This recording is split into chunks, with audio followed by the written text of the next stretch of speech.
Alright, so this video is for anyone who is struggling with any sort of mental health, we'll say anxiety, depression, and there's a whole myriad of different facets of mental health. Um, just know that you're in the same boat as everyone else. From my best guess is that everyone is struggling with mental health. Although some people seem to have figured out like the key basically into how to overcoming that, and the rest of us are kind of left wondering what can be done about it. So one idea that I've had is you really have to determine your frame of reference. What is your viewpoint? Um, and some I know there's the case of like medical depression. Is that what it's called? Due to chemical imbalances and stuff. But I would assume that a majority of cases of depression come from people that are not happy with their current status in life. Basically, they wish that if I could narrow it down to three things, I would say they wish that their personal, like their physical health was better, that they had better relationships with people, or that their career or kind of like societal presence was improved, whether or not they're in school, in a career already, or looking for jobs. Like when you don't have money or status in society, it's also one thing that could lead to having a depressing life. I think the key to realize is that a lot of people have depression because their life is depressing, and so the only thing you can do is just get off your butt and go to work, and that's not a principle that's being taught these days. Everyone is really content, and this is a word that I use with care and love, but everyone's is stuck in this pussy mindset of like kind of letting yourself turn into the victim of the whole world and everything crashing down on you, and there's nothing you can do about your situation. So I'm going to talk about basically what we can do to overcome this mindset, and you just have to understand and basically turn your frame of reference from in focusing inside to focusing outwards. So you are not the center of the universe, and almost nothing in this universe is actually about you. You don't really matter, and when you don't matter, it might seem like you're not important. It's like, of course you're important in a certain sphere or a certain frame of reference, but that also means that when you are not the center of everything, that means you get to operate without scrutiny, basically. The only person that's really measuring your performance is yourself, and if you're in a job, your boss.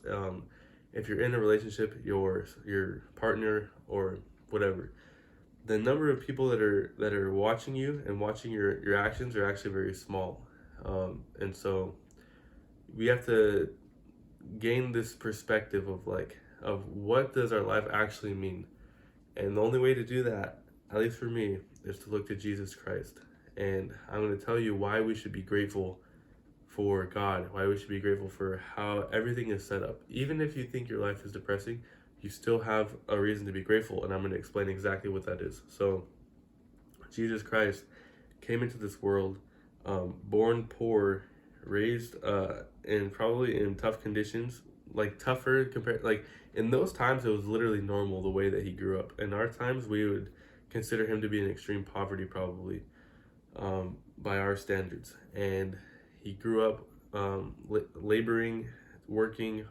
We have no reason to assume that Jesus was in any way underdeveloped or weak, because in those days, weaklings just like you don't survive. And so he was a carpenter. He probably also like fished and did anything he could do to learn and to grow and support his family. And basically, if you know the story, you know that he lived his whole life up until he was 30. At 30, began his ministry, and the only thing he ever did was his father's will. And so whatever the Spirit indicated to him to do, he did it. He even sacrificed his life, and because of his sacrifice, there's a lot of like laws to God that we don't know about, that we don't understand how they work. But his sacrifice allowed him to access the power of saving us, because basically he suffered for what we were doomed to suffer. And because he suffered it, we don't have to suffer the exact same thing. We can just basically we can make mistakes and not have to suffer the destruction that would await us, but we're able to move on and be able to become better. So, so yeah, Jesus saved us from a whole world of pain that we'll never know and we'll never experience in this life. Um, One concept that that's helped me visualize this is about probability and physics. I remember in ninth grade I had a class, and in this class we read a book basically explaining physics as someone who has no background in physics. The way that I imagine it is that with the molecular structure of the universe, that each atom has its electrons, and it's impossible to determine where the electron is in its orbital around the nucleus. In the electron cloud, you cannot ever know where the electrons are. And that's due to quantum physics, which is like really complicated, I couldn't even begin to explain because I don't even know what that is. But basically, the way that the universe is organized is by chance, according to this theory of probability. But that probability is just the only thing that determined how everything was organized. And so the structure of the universe right now could be completely and utterly different and unrecognizable just by the slightest change in like the positioning of the electrons and the atoms, because the way that atoms bond is through their electrons. Anyway, so that thought, like when I heard that in ninth grade, that just struck me so hard, to know that everything in the universe could be like literally disorganized and dissolved and then reorganized in an instant. Basically, that's what I pictured. And so the more I've learned that the spirit world is probably the thing that's keeping us intact. That anyway, I just have the sense that due to my mistakes in my past, due to literal events that have happened in my life where I've almost died, there have been moments where I either should have been dead physically, and I definitely should have been dead spiritually. When we make mistakes and we sin, it saps at our life force, and it saps at the light in us and our spirit. Something is present, keeping us alive constantly and giving us every single like every inch of forward progress we make is given to us.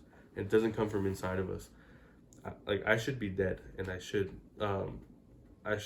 also not exist spiritually. Like I should have already, like my spirit and its essence should have been depleted already. My only explanation to that is that the spirit world is the only thing keeping us intact and basically giving the energy that and holding everything in its stable condition. So if you have nothing else to be grateful for, which is not true, but the very least that you can thank God for is that everything has not gone 100% completely wrong. Like the fact that not everything bad has happened to you already, the fact that you woke up this morning and didn't have a horrible seizure or some kind of accident, heart attack, something falling through your roof and crushing you, like literally any possibility of something crazy happening didn't happen, just because people are out there protecting you, looking out for you. And those people are God's angels. And Jesus Christ himself gave us the sacrifice necessary that gave us the power to sustain our life force. So I hope that makes sense. I hope you realize that everything could be way worse, and it could literally be the worst of every single possible imaginable outcome could happen to you today or tomorrow or the next day. But for some reason it doesn't. And the very few things that happen to us are controlled in a way that we can overcome them and we can become stronger. So no excuses, no reason to complain for anything that happens to you, because it could always be worse. And if you want to complain about everything that happens to you, your life will suck. And not like life isn't hard already. You're making it harder on yourself by choosing to not overcome what God has already made easier for you. And you might ask, why can't everything just be easier? And then the answer is that you would never grow. And due to the lack of growth, you can never be happy. I really believe that in this principle, that growth in progression is what creates happiness. So basically, happiness is predicated on progress. And if you're not progressing, there's no way for you to ever find happiness. You might be happy right now, but this happiness will fade. Happiness, and I might have actually made a video titled that, happiness is predicated on progress, and made it a while back. If you need to go watch that to have more context. happiness is really subjective, and it's based off of your reaction to your surroundings. And so if your reaction is controlled, and you can change your reaction, it doesn't matter like what's happening in your life. You can control your happiness by making different choices. So anyway, be grateful for Jesus, because without his sacrifice, this world would literally be like it would either be so chaotic, or it would just be snuffed out in an instant by, who knows, nuclear warfare, maybe natural causes. A huge meteor shower wipes out all life on Earth. You never know what could have happened that didn't happen because God protected us. You never know. So at least be grateful for that. And I hate to call people out like that when I use the word I use, to pussy, but a lot of us, and because due to the comfort of our situation right now, and our societal condition, the commodities, all the convenient things that we have, make us soft and make us unable to handle pressure. And pressure is what will make us better, right? Pressure makes a diamond. So don't be too surprised. You're probably not that surprised. I feel like everyone that has bad emotional health inherently knows that they're in a weak state. I'm not telling you you're a bad person, but that a better person would be able to control their emotions. And so I still am learning how to do that. Everyone has to go through that process. Just know that that your emotions will always like tell you a lie, or they will lead you to make a wrong decision. So the best thing you can do for yourself is to learn to be objective, to be realistic and grateful about all the blessings you have. Because if you can't just ignore your blessings, your emotions will cause you to do that. But being objectivity will like tell you that you have all this huge list of blessings and all these reasons to continue pushing forward. And if you don't do that, it's a waste of blessings. So anyway, those are my thoughts. I think that's all I had to share. So I'm gonna hang up now, let you guys go. Thank you so much. All right, so I need to make this quick video about something I don't think is talked about enough. I definitely did not learn about it enough in school. This is like where we came from, where humans came from. And so it seems as if there's two conflicting theories, and there's like, oh, what the Bible says and what we've believed in America for a long time. Like, well, since Judaism was formed, basically, and even before that, it's about Adam and Eve and all these things. But science would tell you that we came from other species of not other species, other like families. Or I don't know what the different classes are, but a different type of human that is the same species but like a different type. Humans have been on the earth for millions of years, and I believe that due to the evidence that has been discovered and has been analyzed, I believe that there has to be a way for both of those to be true. And anyway, so where we came from, if you don't know, look up Denisovans. They're pronounced, I think, Denisovans, but I like to say Denisovan. The Denisovans and the Neanderthals. There's other ancient humans that are not so clear as to like their identity, but we know that their DNA is present in the DNA of Neanderthals and Denisovans alike, and our DNA as well contains partial remnant, like a remain of this ancient DNA that we have no idea what it is. So these humans have been on the earth for millions of years. The last of them were alive. I think the Denisovans outlived the Neanderthals and lived up until 40,000 years ago. I think as of like whatever YouTube video I watched, that's what it said. So anyway, you have to realize that people have been living life and doing their best, living and dying, struggling with hardships for millions of years. And those people lived in Siberia. I think the Denisovans were discovered in a cave in Siberia. They lived in Russia, they lived in Asia, but they lived in these cold climates. And back then the earth was cold. It wasn't hot like it is today, which might be like the reason why they're not alive. But they lived in harsh climates, at least harsh in like for them it was just life, you know, but for us it would have been would have been a harsh condition to live in. The documentary I watched, it said that in this cave that they discovered like whatever uh, genetic evidence of their existence. Basically, from whatever studies that they've done, they could determine that these people, the Denisovans, have been in and out of that like area, but living there for like hundreds of thousands of years. And they've discovered a few of their technological advancements, but basically their way of life, although things evolved, their way of life was the same for hundreds of thousands of years. And anyway, I just can't imagine what it must have been like. Like, imagine if you were all of a sudden to run into one of those people, obviously not being able to speak their language, not being able to communicate with them, but some, like, imagine you had to make a connection with this person and discover about them. Like, what would you do? And anyway, I can imagine almost that, like, that these humans, they're probably smaller than us.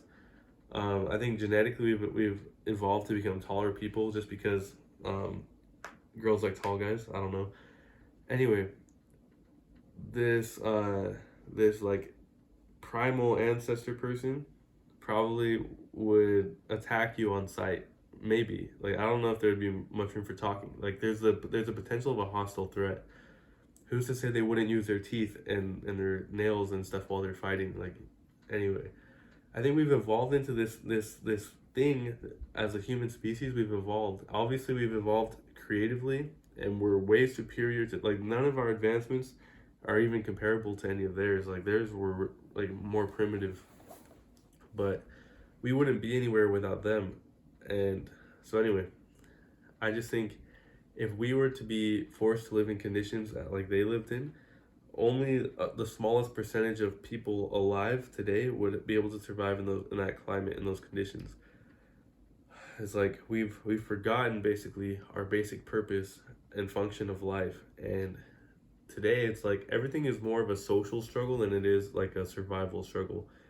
You don't there's not a struggle, or there's really not a struggle for most people in America to live, but there is a struggle to find a place of belonging in terms of social setting, to find a partner to mate with and all these things. We put so much importance on things that literally don't matter, because imagine if when we look at a picture of what a Neanderthal might have looked like, there's no like attraction there. Like, I've seen the picture, I'm like, whoa, that's like, it's like an animal almost. But if you think about it, what makes us attractive? Like, we have like these extra pieces of cartilage hanging off of our body, and we have like hair and all these things. We're not that much different. We're just like an evolved species of animal, and the only thing that's attractive about humans is that other humans want to mate with you as a human. Anyway, so it's like at some point it's like everything is just really basic, and we're forgetting the most basic part of life and our function of just surviving. And we're focusing so much on things that have literally no importance and are also like distracting us from our main purpose. And it's like, you're going to tell me that for millions of years humans have been living and evolving and adapting to their environment just so that we could come here and in our generation we can throw it all away by not caring about family, not caring about improving, becoming stronger, becoming healthier. We're just going to throw it away due to what we want and our emotions and all these things. Like, that is so weak, so weak. And I think it's the biggest disservice we could do to God. He's created us and led us along this journey so far. Right now we are on the cusp, or like the front edge, the front end of like the greatest advancement in human history. Every day that we move forward, we've gone farther than any other human has gone. And you tell me we're just gonna drop everything here and we're just gonna give up? It's like, no, there's no way possible. We either have to figure it out or we have to die trying. And so it's important for everyone to realize where we came from, and that determines so much of like how far we can go. If we know that people have been doing this for millions of years, and you're telling me you can't do it, you can't do what, like, the hard thing you're going through right now, it just can't be done. You just can't get through it. That's false. That's literally false. So anyway, that's just like a random thought, but I think it's so important basically to recognize our like what should be our capability, but we've been conditioned to leave our natural state to to become this thing, this weak creature that can't, that has no grip or control of their own situation. It's pretty sad. So anyway, food for thought. That was a good one, huh? A good video. Weird, but a good one.